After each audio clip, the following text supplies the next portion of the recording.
10 انواع متاع رجال كان عرضوك كهرب وما تتلفتش وراك يا غالية. يا اخي عمرك ما سألت روحك علاش قاعدة تتمرمدي في علاقات يظهروا لك من الاول محليهم مش نورمال؟ علاش الراجل اللي دخلته كانت صحيحة على الاخر بدا يتبدل عليك بشوية بشوية، ولا انسان ما عادش تعرفه حتى طرف، ولا انسان ما تعقلوش؟ والاهم من هكا اللي كنت تحس فيه اسكو محبة حقيقية، واللهوة متاعو كانت لهوة حقيقية، ولا تلهي بيك جوست خاطر عنده بروجرام في مخه يا غالية ونيته معاك مقعمزة. اللهوة متاع الراجل من الاول تبدا محلاها، اما عمرك ما تنسى كي تغزر لمستقبلك نية الراجل معاك هي اهم حاجة. دونك هاو باش نحكي لك يا غالية 10 انواع متاع رجال كان عرضوك اهرب وما تتلفتش وراك. مش خاطر العباد عمرها ما تتبدل، خاطر ثم دي باترن ديما يتعاودوا، يعني عباد قبلك تمرمدت برشا باش فهمت للانواع هذيا متاع الرجال عمرك ما ارتبطت بهم. اولا الراجل الكذاب، كي تفيق بالراجل يكذب على حاجات صغيره راهو ناكد لك يا غاليه راهو يكذب زاده حتى في الحاجات الكبيره وفي الوعود الكبيره. ثانيا الراجل اللي يعنف جسديا ومعنويا، كان تحس روحك خايفه برشا من الراجل ولا كي يحكي معاك تتربث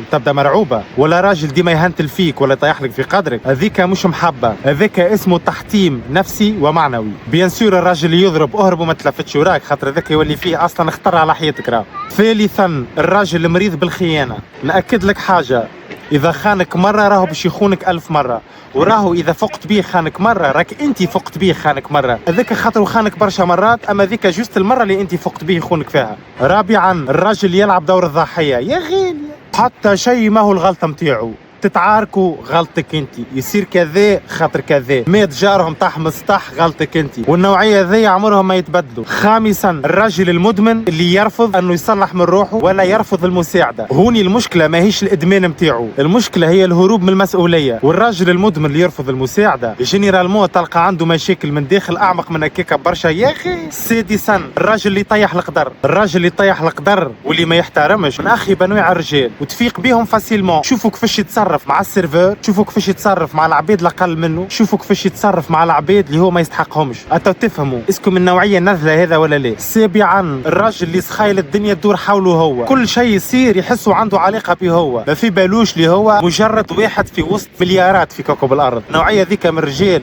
ينجم يحطمك ومن با يفيق بيه، تاكل راسك وهو ما في باله شيء، احتياجاتك الخاصه ما تعني له حتى شيء، يخمم كان في روحه ويخمم كان في مصلحته. ثامنا الراجل اللي يسلط عليك عقاب نفسي كي تحط له ليميت نتاعو، مثال يحاول يرقد معك قبل العرس، انت تقول له راني متربيه مانيش تاع شيء هذايا، راهو البوقي وصاني باش ما نحلش سقايه قبل العرس، يولي يطفيك ويجبد روحه جوست خاطرك حطيته لي ليميت. النوعيه ذوك من الرجال اهرب وما تلفتش وراك. تاسعا الراجل اللي بيعثك تشيط، الراجل اللي ماهوش متواجد نفسيا معاك، هاوينه موجود جهامه بلا روح معاك، اما عمرك ما تحسه مكونكتي معاك ولا حاس بيك ولا معبرك. الراجل هذاك يقضيلك على ثقتك في روحك بشويه بشويه يا اخي.